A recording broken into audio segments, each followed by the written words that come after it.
I'm part of this group, Anti-Dynasty Network, no, na composed of civil society organization and academic members of the academe and members of political dynasty. No? Kasama namin dito.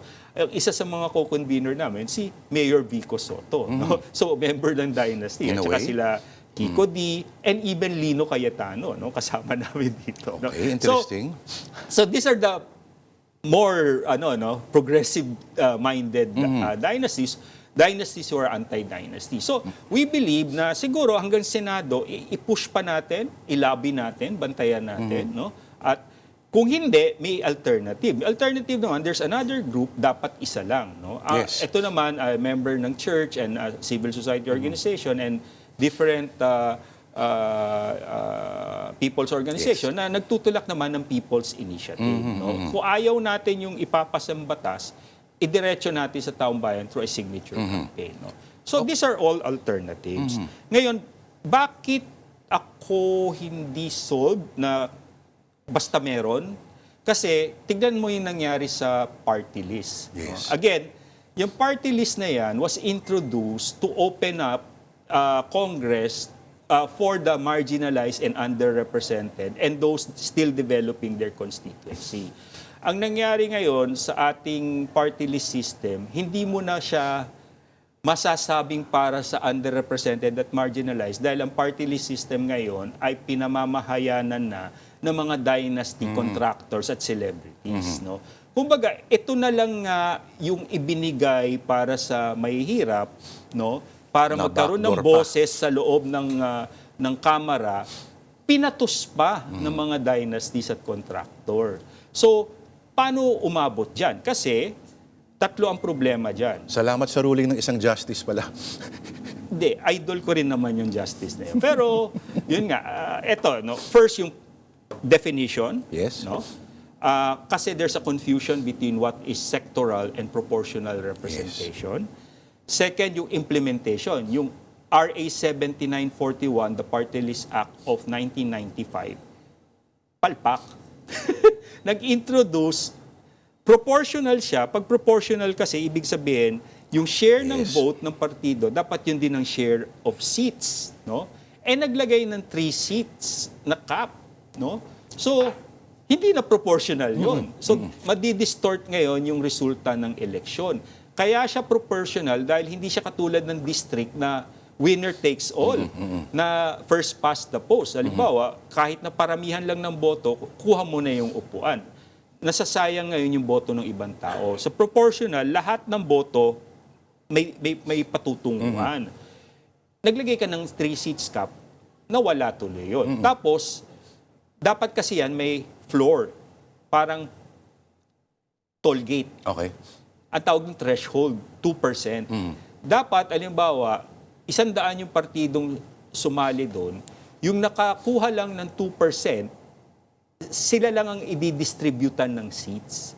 Ang nangyayari ngayon, kahit hindi ka nakakuha ng 2%, lahat, walang floor. So halimbawa, ikaw ay nanalo lang ng 300, 200 votes, pero umabot sa'yo yung bilang, may isa kang seat. Napakadali for a dynasty or a contractor to buy 200 votes, 300 votes. Yes. Tapos ang kapangyarihan ng isang party list representative, walang pinagkaiba doon sa perks and privileges ng isang district representative. Nakakakuha rin sila ng allocables. Yung nagtatago nga ngayon, Prof, di ba? Di ba? Ay party list representative. Di ba? So yun yung issue doon. Pero ano pa yung pinapropose ninyo? Okay. Kasi yung pangatlong problema dyan, yung interpretation. Dahil nagka-problema, hinarap sa Supreme Court, kada desisyon ng Supreme Court nababago. So lalong lumabo. Ang fear ko kasi, pag pinayagan natin itong malabnaw na anti-political dynasty, matutulad yan doon sa party list. Na I'm sure magkakaroon yan ng controversy at may maghahain yan sa Supreme Court, mas lalo gugulo yung usapan. Di ba? Hindi pa ba tayo nadala? Di ba? Mas lalo... So, ang ano kasi dyan, ang tawag dyan sa social science, sa political science, path dependency. Kumbaga sa chess, yung first move mo, will determine your end game. Di ba? Buti pa sa kung galing-galing natin mag-amend ng mga batas. Correct. Hindi Di ba? naman. Kung palpak sa umpisa, palpak yan hanggang sa dulo. So, yun ang kinakatakutan ko. Kung hahayaan na lang, sige, basta may maipasa na lang, pwede na yan. Hindi pwede yung pwede na yan dahil, Better nothing at all. mas okay pa nga yun dahil less harm. Di ba? Ano nga ba yung ethics no, sa do no harm. Di ba? Di ba? First, do no harm. First, do no harm. Eh di kung makakagulo lang, wag na lang. Di ba? Maghintay na lang tayo ng more progressive na administrasyon na magtutulak yan. Di ba? So, yun yung thoughts ko. Ngayon, ano yung ipapalit? Well, dalawa kasi yan sa party list. No? Issue of representation. No? Kasi nga, obvious naman kaya nga binukod yung 20% dun sa 80%. Kasi yung 20% para sa mahihirap, para sa underrepresented, no? Ngayon, kung sasabihin mo yung 20%, para din sa mga contractors at sa mga iba't iba security sa mga ano yan, yung mga iba't ibang yung mga Hindi iba't kailangan ibang maging miyembro ka ng sektor. Basta, Tapos yung sabi pa hindi ka yan. no.